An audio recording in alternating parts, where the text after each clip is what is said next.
Hello gamers, and welcome back to another Transformers review, and today we're going to be taking a look at Cyberverse Deluxe Class Megatron.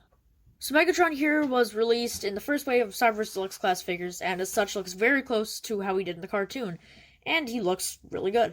I love the detail in the abdomen section with all the colors. It is painted a bit sloppily, but this is a deluxe. We also got some nice black paint on the shins, and some red on the eyes, and yeah, he's missing a lot of paint. This is mainly due to the line-wide gimmick of including a Build-A-Figure part similar to a Marvel Legends. Now, the issue with the Build-A-Figure part included is it eats up a lot of the paint and plastic budget, similar to how the background included with a Studio Series figure eats up a lot of the budget with that. So Megatron here looks and feels a bit more cheap than your average WFC figure. As for this guy's accessories, he has the aforementioned upper torso of the Build-A-Figure, which is Macadam. We get his fusion cannon, which for some reason doesn't really mesh with the design. I don't know if it's just me, but it just looks off. Anyways, the cannon can be attached to the arm normally, or you can pull a 2007 movie Megatron and have him hold it with two hands. I honestly really like this function, and to top it off, you get a two-part blast effect, which plugs into the cannon, and yes, this is more for Cybertron blast effect compatible. And finally, we get two Gundam Zaku-style leg-mounted missile pods, a carryover from the authentic design, which just takes a lot of inspiration from.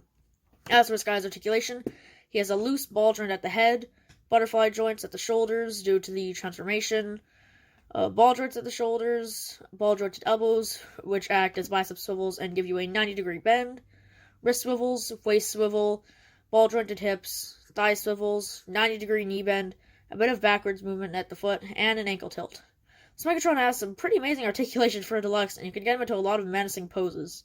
As for this guy's size, here he is with Core Class Optimus Prime, Studio Series B127, Generation Select Steep Cover, SS86 Hot Rod, Earthrise Optimus Prime, and Kingdom Ultra Magnus.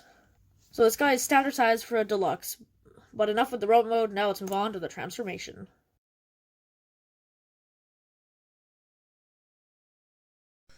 As for this guy's transformation, it's actually really unique for an H-Tank. I love how the backpack just kind of folds out and becomes a turret, and the arms are really clever. I haven't really seen anything like this before, and it's cool how it utilizes a upper torso swivel. My only real issue is it parts forms the fusion cannon and the leg missile pods, but when they don't do that, it looks a bit weird. See the Siege version for details.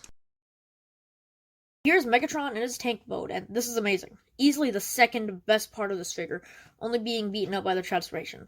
Now, yeah, it's an H-Tank, which may annoy some people, but unlike most H-Tanks, this isn't just a robot lying down. And his tank mode has a bit more color breakup thanks to the red on the turret, and the tank itself just looks so clean. As for issues, the faux wheels underneath the treads don't roll that well, and the turret is completely static, but it's understandable given the transformation. Also, for some reason, there's a blast effect port at the back. Don't know why, but hey, it's there.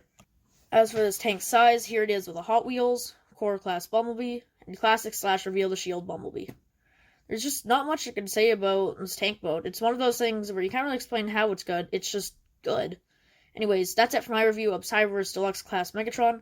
This is easily one of the best recent Megas we've gotten, and while I don't have the Siege version, I own the G2 version of the Earthrise, and the Cyberverse Megatron easily beats it out. As for this guy's rating, he gets a 4 out of 5 Roy Roys. He would be 5 out of 5, but he is lacking in some paint, but other than that, he's perfect. Anyways, if you liked the video, then give it a thumbs up. If you didn't, then don't, and yeah, bye.